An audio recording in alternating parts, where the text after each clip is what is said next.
We now turn our consideration to the early Stones, the formation of the group, the first gigs, how things really got started. In the last video I was saying that they really came out of this London British blues scene. And the British blues scene was like a lot of other scenes, skiffle and trad jazz, that country blues, that in the UK that really kind of glorified and really revered, highly revered American folk and vernacular styles. Things that seemed really direct, really honest, really free in a certain kind of way. So the Stones come out of all of that. The band, the first gig for the Rolling Stones is at the Marquee Club on July the 12th, 1962. They shared the bill with a band put together by Long John Baldry. It was supposed to be that night a Blues Incorporated night, but Blues Incorporated got an opportunity to perform on the BBC.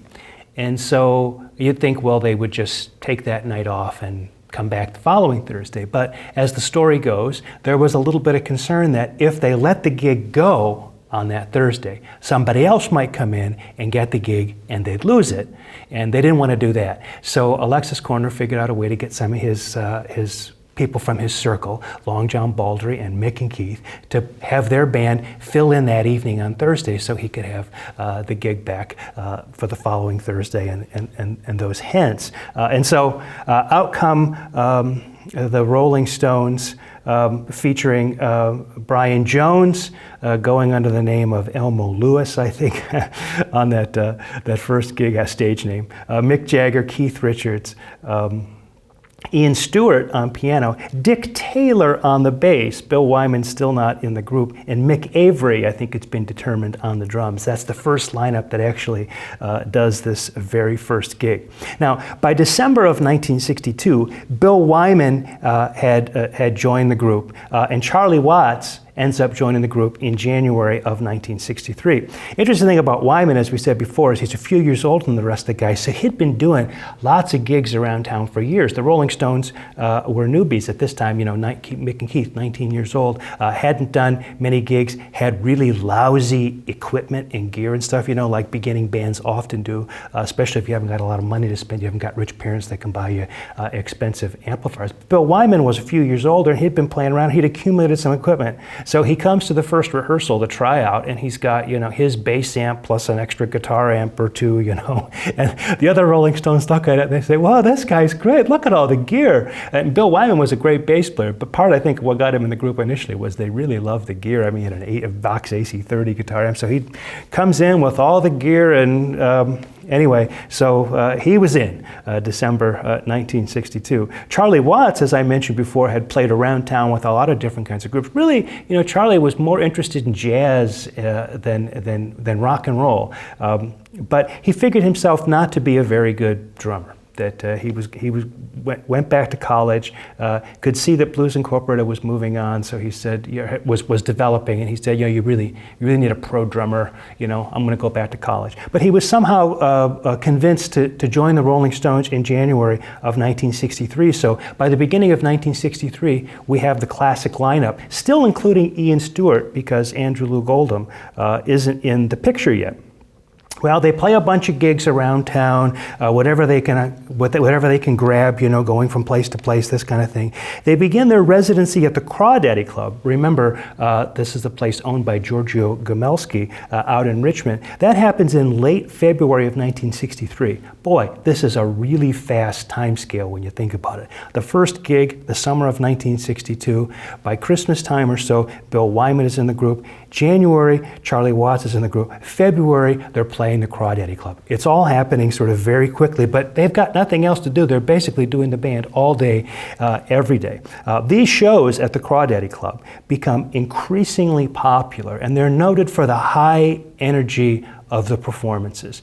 It's often said that the Stones on stage would do similar things to what the Yardbirds would do with rave up, or so-called rave up sections, where they'd get to the end of the tune and they would just kind of play over the maybe a repeating chord progression. There'd be a lot of solos, and the thing would just get excited, and the dancers would get excited, and it would, the way sometimes teenage evenings out can be, with lots of people sort of, especially as the crowd started to get bigger, sort of packed together into a close space, lots of loud music and dancing, fast up-tempo kind of thing, and it can be an awful lot of fun.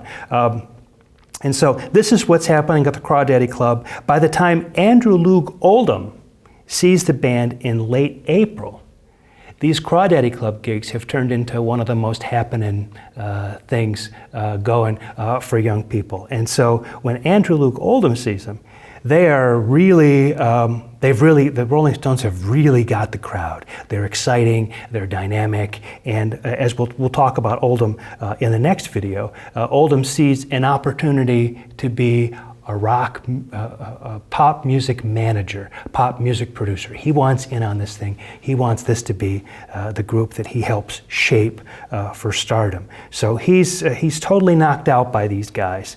The problem is that Andrew Loog Oldham is actually not old enough at that point, 18, 19 years old, to hold a license as a theatrical manager, in England at the time. So he needed somebody who had a license in an office and that kind of thing to kind of be his partner. And so he goes to Eric Easton, who is, as we said before, a few years older and an established music business type in London. So he brings, next week, brings Easton out to see him.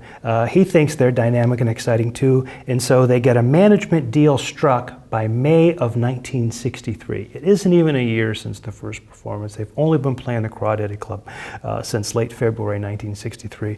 Already, they've got a management deal, and once the management deal is set, then Andrew Loog Oldham and Eric Easton set about getting the group signed to a record label. They get them signed to Decca Records just a couple weeks later, still in May of 1963, if you can believe it. Dick Rowe, famous in the music industry as being the guy who passed on the Beatles. The Beatles had done an audition at Decca, and Dick Rowe's people had heard the tape and decided they didn't want the Beatles. Of course, that tape is ultimately what ended up getting the Beatles their contract with Parlophone and George Martin and EMI. So when that happened and the Beatles started to blow up, and at that point, in 1963, the Beatles had already had their big hit with their second single, Please Please Me. Love Me Do had been a kind of a medium hit, and then Please Please Me had been a big hit at the early 1963. So to have passed on the Beatles and the sensation that was becoming the Beatles, not such a good thing. So when the opportunity for the Rolling Stones came up, Dick Rowe sort of jumped on that. But it's an interesting that the deal they signed with Decca, Loog Oldham did, is the way they did it is the Stones signed with Loog Oldham and Eric Easton, and then that group, those two, signed with Decca. They signed a licensing agreement, which meant that Loog Oldham and the band and Easton would encumber all the costs of making the recordings, and then the finished recordings would be licensed to Decca for a period of time, which meant that after that contract expired, they still own their own masters. This is advice that Loog Oldham had gotten from Phil Spector, who said, always own, always control, always own your own masters. And so this makes for a very different kind of situation in the Rolling Stones story than the one in, for example, the Beatles story, where the Beatles were signed to Parlophone, and so they did most of their recording, with very few exceptions, at the Abbey Road studios, because those were the studios that were owned by their label. The Rolling Stones, doing their own recordings, would go to various independent studios to make the recordings and then license them to the record label. So they had more control that way. Maybe ultimately less resources, because typically at least in London at the time, the record labels tended to have the better studios. But anyway, it's a very different deal there. Their first single, Come On, was released in the UK only in June of 1963, but the band was still playing clubs and small rooms. So June of 63, they have their first single released. Comparing it to the Beatles at this time had released